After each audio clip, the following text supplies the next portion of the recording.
rapaziada. Flamengo líder com certeza pegou Fortaleza e passou por cima. E lá na Vila Formosa, que coisa horrorosa, Neymar só vacila.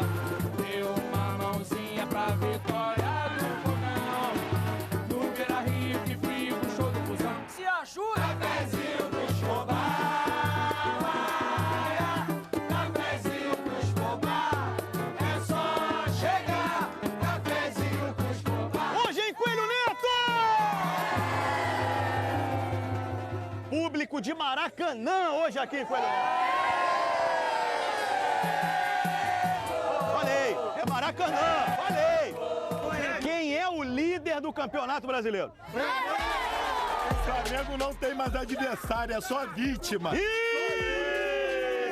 Vai relembrar o Vasquinho, vai relembrar o Vasquinho. 6x1 no Vasco, aí. Deixa o Vascaíno falar aqui, porque ele foi citado. Eles vão passar vergonha no Mundial. Como é que é a parada? O Gerson. O Chelsea. Tá bolado com o Chelsea? Não. O Flamengo passa da primeira fase? Eles é que não passam, que não estão em lugar Eles não nenhum. estão lá, é. Eles estão em alto mar. Wilson! O Flamengo fez 5 gols. 5! Alguém quer narrar um? Adilson Capivara! Vai, Léo Ortiz, pegou a bola pelo meio, passou por um, meteu o interno embaixo, que gol!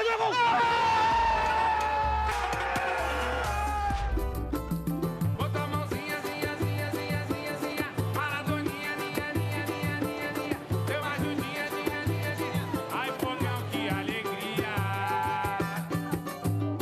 O Neymar deu uma mão para o Botafogo. Agora eles, em vez de jogar futebol, eles jogam vôlei. Mandou o Neymar ralar. Ele merecia ser expulso. Falido. É falido o Neymar, não. Falido, ó. Falido ele não é, não. Neymar, pra mim, Pra você. se eu fosse treinador hoje da seleção, tá fora da Copa. Tá fora. O Neymar tá fora da Copa. O Brasil não tem um camisa 10. O Brasil não tem camisa 10. Minha blusa 10. Isso é... Tem sim, tem sim! O Brasil tem camisa 10!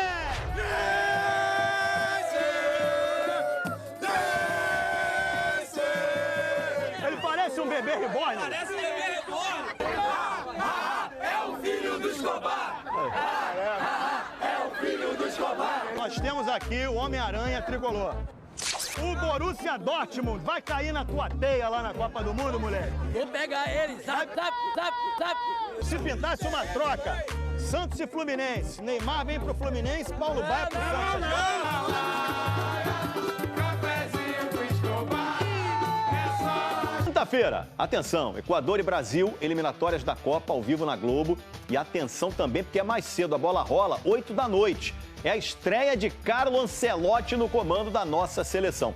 E pode ter uma outra estreia, né, do zagueiro Alex Sandro, que começou no Flamengo, tem uma história de vida incrível. Ele e a família recolhiam lixo em Gramacho. Alexandro Ribeiro.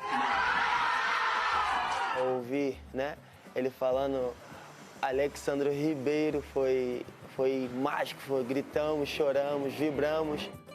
Alexandro Ribeiro, para a mãe, Dona Viviane. Pra mim, sempre vai ser o meu menino Lequinho. Para a avó, Dona Sueli. Meu negão. Mas atenção, seu Ancelotti, ele tem um pedido.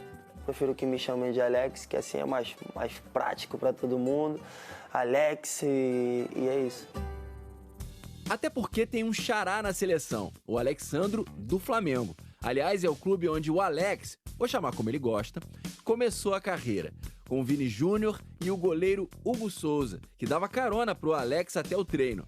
No carro do tio dele, que tinha 2 lugares, e aí eu e ele assim, coladinho, apertado. Então é mais especial estar sendo convocado com ele, vivenciar esse momento com ele. História emocionante do vencedor Alexandro, né? Vamos para São Paulo, gente. Notícias ao vivo da seleção. Conversar com a Gabriela Ribeiro. Ô, Gabriela, o homem tá trabalhando já aí firme, né? O Ancelotti. Firme e forte, viu, Escobar? Boa tarde para você, para todo mundo que está ligado com a gente. Hoje, segundo treino aqui em São Paulo, primeiro treino completo com todos os jogadores. Isso porque ontem à noite os jogadores que estavam envolvidos na final da Liga dos Campeões da Europa se apresentaram à seleção brasileira. E olha, a curiosidade muito grande é para saber como que o Ancelotti vai armar esse time da seleção brasileira para jogar contra o Equador. E se a gente já tem pistas, e temos, viu, do que a gente pôde acompanhar no treino de hoje, deu para ver que o Ancelotti planeja, quem sabe, mudar a formação da seleção brasileira. A gente está acostumado a ver um Brasil que joga há muitos anos com 3 atacantes. Mas hoje, pelo menos dos jogadores que ele colocou em campo, apenas 2 jogadores estavam na frente. Vinícius Júnior e Richarlison. A ver se isso vai se confirmar no treino de amanhã, que já vai ser lá no Equador. Lembrando que o Rafinha está fora desse primeiro jogo, só volta na semana que vem contra o Paraguai, Escobar. O Real Madrid, treinado por ele, jogou muito com 2 atacantes ao longo da temporada, né? Ô, Gabriela, você consegue sentir a percepção dos jogadores da seleção com relação ao Ancelotti? Olha, Escobar, hoje pela primeira vez a gente pôde ouvir os jogadores falando sobre isso, viu? Teve entrevista coletiva, o Alexandre, inclusive, essa história linda que a gente viu agora, falou pela primeira vez como jogador da seleção, deu entrevista coletiva, falou que ele tá muito nervoso de estar nesse ambiente da seleção, mas para ele é tudo novo, então certamente seria um ambiente de muita euforia. Agora, o Marquinhos também esteve em entrevista coletiva hoje, ele que já está há mais de 10 anos na seleção brasileira, já passou por tudo que é técnico, vários técnicos diferentes. E o Marquinhos falou muito sobre como ele tem sentido esse novo momento da seleção. Diz que percebe que os jogadores estão, sim, eufóricos, que ele sente esse clima também vindo por todo mundo que está acompanhando os treinos. E ele falou sobre isso pra gente. Vamos ouvir o Marquinhos.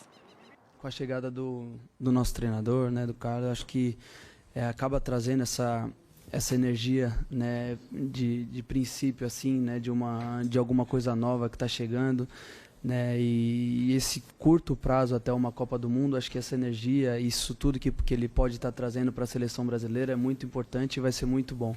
Tem o segundo melhor saldo do campeonato? Quem tem o segundo melhor saldo do campeonato? O Cruzeiro.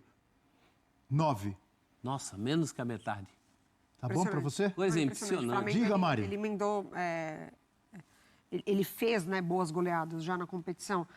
Não, só quero pontuar sobre o Fortaleza. Assim, são 5 derrotas seguidas, marcando um único gol. Dentro dessas derrotas tem eliminação em Copa do Brasil nos pênaltis, um aproveitamento péssimo. E ele tomou 12 gols. Depois de 2 goleadas, jogos. né, Mari? Exatamente. Essas 5 derrotas seguidas vêm depois. Então são 5 derrotas. Sobre o Flamengo, Abel, primeiro eu queria falar o seguinte. Sobre o primeiro gol, a Mari agora há pouco ela destacou, né, o passe do Léo Ortiz. Camisa 10 da zaga? Vamos lá. Ontem na transmissão, meu amigo Vilani falou assim, o Zico disse que o Léo Ortiz é o camisa 10 da zaga. Eu não sei quando foi que o Zico falou isso. E falou com muito mérito e o lugar de fala maravilhoso. Claro. Que é o Zico. O Zico não tem explicação. O jogo do Zico no final do ano, é o grande cara por trás do jogo do Zico. Você falava de Léo Ortiz. Sim, porque você, Abel, já que você lembrou, no dia que Léo Ortiz chegou ao Flamengo, quem foi que falou isso? O que é? Falou o quê? Que era o camisa 10 da zaga. Você falou? Você não lembra? Não, se você falou... Vou ter que chamar o VAR? Se você está dizendo, eu acredito. Você falou, pronto. Você acabou de falar aí, camisa 10 da zaga. Sim, mas eu não lembrava que você tinha sido pioneiro. Pega lá. Mas eu acredito em você. Eu vou postar no nosso grupo. Acho que eu tenho isso salvo lá em casa em algum lugar. Não precisa, eu acredito em você, No dia que ele chegou, eu falei, chega para ser o camisa 10 da zaga. E ele está comprovando isso aí, né? O passe ontem para o primeiro gol é fantástico, né? De trivela, no meio da zaga. Por falar em camisa 10... Pro Arrascaeta. Da Gávea, agora há pouco eu fiz uma pergunta para o professor Celso Zelt sobre o saldo de gols. Agora eu vou fazer uma pergunta para você, a respeito do Flamengo também, do camisa 10. E tá errado? Tá certíssimo, né? Tá errado, porque, vamos entender, num time que foi montado sem o centroavante, né? Porque o Pedro, ele estava machucado, tá voltando agora aos poucos, né? Ontem entrou e tal, aliás, fez uma jogada brilhante, brilhante num dos gols do Flamengo, não sei mais se foi o 4º ou 5º, mas... Ele trabalha com o Bruno Henrique à frente, só que o Bruno Henrique tá ali para marcar, não exatamente para fazer gol. É para ficar no pé dos jogadores. Só? Você lembra outro dia que o Bruno Henrique... Como assim? O Felipe Luiz foi perguntado sobre o Bruno Henrique numa dessas coletivas recentes e, inclusive, ele deu uma resposta atravessada para a Raíza Simplício, nossa colega repórter. Bruno Henrique virou zagueiro? Que é isso, gente? Ela cobrou sobre, o Bruno Henrique não está jogando tão bem. Aí perguntou, você acha que o Bruno Henrique jogou mal? Ah, jogou. Aí ele riu, ele foi meio grosseiro até. Jogou muito. E com a bola no pé, ele não está jogando muito. Aliás, ontem, parênteses, Isabel, ontem o Bruno Henrique sofre 2 pênaltis que o árbitro ignora, mas de uma forma assim absurda. Do Gustavo Mancha, zagueiro do Fortaleza. O cara vai com o braço claramente, empurra dentro da área. O árbitro manda seguir. Tem uma outra que ele vai com o ombro, mas não é ombro com ombro, é ombro nas costas. Dá um chega pra lá, um empurrão no Bruno Henrique, e o árbitro segue. Aí tem uma jogada no ataque que o Tinga, a mesma coisa, ele vai atropela o jogador do Flamengo e ele dá falta. Quer dizer, assim, por que é a falta do Tinga e não é falta dentro da área? Pênalti tem que ser mais falta do que o outro? Bem, voltando aqui pro assunto. Você está embaralhando minha cabeça. O Bruno Henrique. Você estava na Arrascaeta, foi pro Bruno Henrique. Onde é que ele estava? O 3 é o 10, o 10 é o 9 e o Bruno Henrique é o 8. Você estava falando que o Bruno Henrique só marca. Como só marca? São assuntos estanques. São 16 jogos sem gols ou assistências, né, do Bruno Henrique. O Bruno Henrique está ali para marcar a saída de bola do time adversário, para pressionar. Por isso que eles foram contratar quando o Flamengo tiver Juninho. com a bola... Claro. Então, quando o Flamengo está com a bola, ele abre espaço para a infiltração do Arrascaeta. Esse é o desenho do Flamengo atual. É para, inclusive ontem no lance um pouco antes depois do gol, o pessoal que estava na transmissão flagrou o Arrascaeta agradecendo ao Felipe Luiz. Porque o Felipe Luiz moldou o Flamengo de forma ao Arrascaeta ser o cara que recebe essa bola em condições de finalizar. E tem sido assim ao longo do campeonato. Toda hora. Às vezes ele vem tabelando, tabela com 1, 2, entra na área e finaliza. Às vezes ele recebe o passe, como recebeu ontem do Léo Ortiz direto. Porque é isso. O trabalho do Bruno Henrique tem sido mais um trabalho de marcar a saída de bola e na frente ali se deslocar para atrair marcação e favorecer com que a bola chegue para o Arrascaeta ser decisivo. E ele tem sido decisivo. Ontem fez o primeiro gol, embora não tenha sido ontem o craque do jogo. O craque ontem foi o Luiz Araújo, um jogador que tem crescido muito, que tem mostrado muita efetividade, corre o tempo todo, com e sem a bola, ele está participando do jogo. E o Gerson jogou vôlei? O Gerson jogou muito, mais uma vez, o Gerson joga muita bola. É o Adílio dos tempos modernos, joga muito. Mas ontem, o melhor em campo, eu não gosto muito de ficar estabelecendo isso, mas o jogador que mais se destacou, para mim, foi o Luiz Araújo. Sobre o Everton Araújo, 5-0, 65% de posse para o Flamengo, 16 finalizações, 13 no gol. Pô, é um número bem expressivo e bem diferente do que a gente vem acompanhando, né? Eu acho que o Flamengo não tinha tido um acerto tão grande no gol assim. Eu não me lembro de um jogo recente, o Flamengo ter 13 finalizações no gol. 621 passos contra 326, 10 contra 11 nas faltas cometidas e um cartão amarelo para cada lado. É bom a gente informar aqui também ao torcedor rubro-negro que não soube ou então não estava atento aí nesse final de semana. O Los Angeles FC, time lá dos Estados Unidos, vai ser a equipe que vai compor o grupo do Flamengo no Mundial de Clubes. Houve uma disputa com a América do México, o Los Angeles venceu por 2-1 de virada e entra no grupo do Flamengo, entra na vaga do Leão, porque o dono do Leão é o mesmo do Pachuca, e aí ele precisou excluir um dos times e o escolhido foi o Leão. Então, Flávio, portanto, o Los Angeles vai ser esse time. Los Angeles de Lohri e de Giroud. Isso. Centroavante é o Giroud, francês, o goleiro também francês, o Lohri. E tem o Igor Jesus, volante, que não é o gols, atacante do Botafogo, volante ex-Flamengo, também tá por lá. Tem alguns jogadores conhecidos aqui da gente.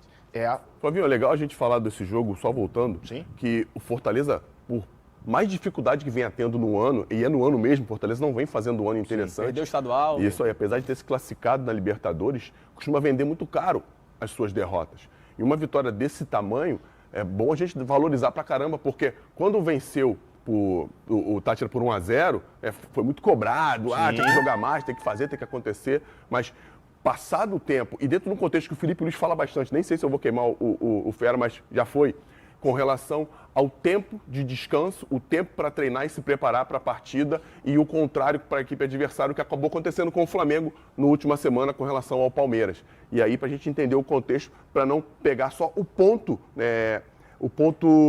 firmado, aquele ponto que a gente está olhando, para olhar coisas de forma mais abrangente, para entender como as equipes podem se comportar em partidas totalmente diferentes, mesmo estando tão próximas, tá ligado? Sim. Vamos ver, porque agora você tem reforços chegando, provavelmente você terá algumas saídas, você tem Mundial, aí acaba Mundial, meu amigo.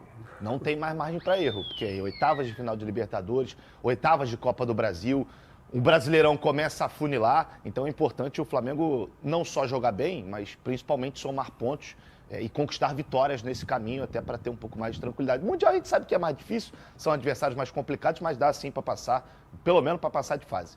Felipe Luiz, falando aqui com os donos da bola. Fala, Filipinho. Sobre o Everton Araújo, me enche de orgulho, porque ele... É fácil falar que ele merece, né? Mas assim, é um menino que está sendo muito cobrado, que até pouco tempo atrás não estava nem jogando. Entrava 5 minutos, entrava 10 minutos, nunca treinou mal. Ao contrário, é o que melhor treina, é o que mais quer aprender, é o que mais quer evoluir, está sempre feliz, se sempre disponível para a equipe. E é um luxo para o treinador ter um jogador assim. É um luxo, é um luxo.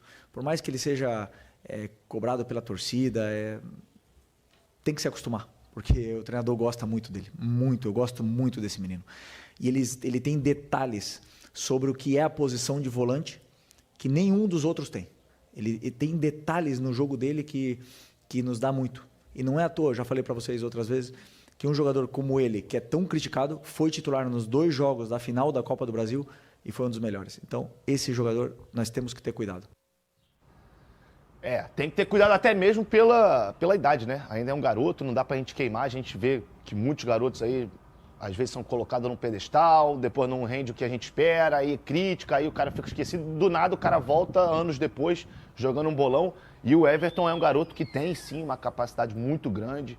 Eu não acredito que ele vai ficar muito tempo aqui no Brasil. Pra mim, daqui a pouco ele tá fora, até pelo porte físico, né? Eu acho que ele é um jogador que ele tem toda a cara da Europa. Fisicamente, ele entrega muito. E muitas das vezes, por exemplo, o jogo do Palmeiras, a gente não via o Everton Araújo participando da construção de jogadas importantes de contra-ataque, mas taticamente e fisicamente ele foi imprescindível para o Palmeiras ter dificuldade para construir, principalmente por dentro, que é o jogo que o Palmeiras gosta muito de fazer, e o menino foi muito bem tática e fisicamente, é a coisa que ele costuma fazer muito, né? Com a bola, ele se limita um pouquinho, até por inteligência, ele é malandro, né? Tem que ser, tem caras com uma capacidade maior para construir, mas eu gosto dele, gosto bastante dele. Meus amigos, estamos aí, vamos entrar agora num período de inércia, né? Alguns dias aí em que não teremos grandes notícias a respeito do Flamengo, não teremos jogos do Flamengo, próximo jogo somente daqui a aproximadamente 14 dias, mais precisamente, contra o Esperança, né? Que será a nossa primeira partida no Mundial. Até lá, viagem, preparativos, treinamentos, né? Estudar o adversário. Felipe Luiz terá muitos e muitos dias para poder estudar todos os adversários, né, para que possa estar encarando eles da melhor maneira possível, sabendo, né, não sendo pego de surpresa nas suas escolhas, para ele montar o time de acordo com o adversário, para poder tirar o melhor proveito de cada atleta, de acordo com a sua posição dentro de campo, e que o jogo do Flamengo possa fluir da melhor maneira. Sabemos que é uma competição rápida, né, 30 dias aproximadamente, são 7 partidas até a final. Por que não chegarmos até a final? Eu não tenho dúvidas, podemos sim. Até que a gente saia, seja eliminado, eu acredito no Flamengo, acredito no nosso time, no nosso potencial. Sei que é difícil pelos times europeus que estão numa prateleira muito superior, né, aos clubes aqui da América do Sul, inclusive do Flamengo, Palmeiras, Botafogo, enfim, todos os times aqui de primeiro pote do Brasil, mas acredito sim que podemos fazer um bom jogo, vai ter jogo, né, com certeza.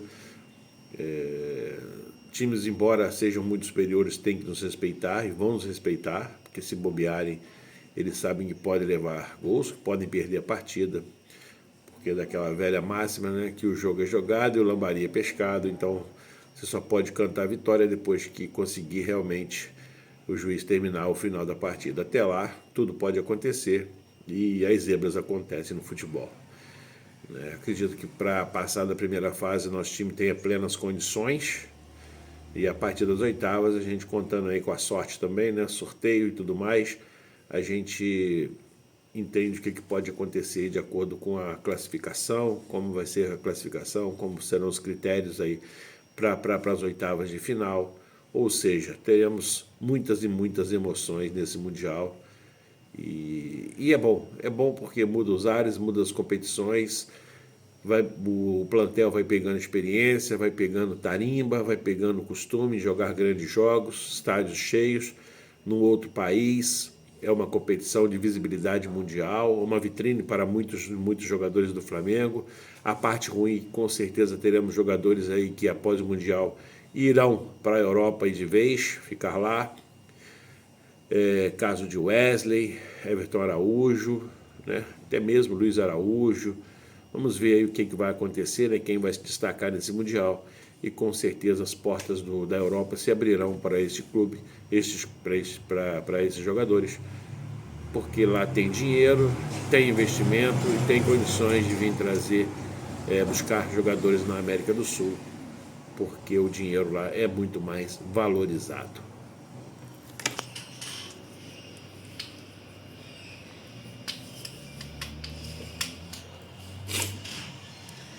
Dito isso, a gente espera. Dito isso,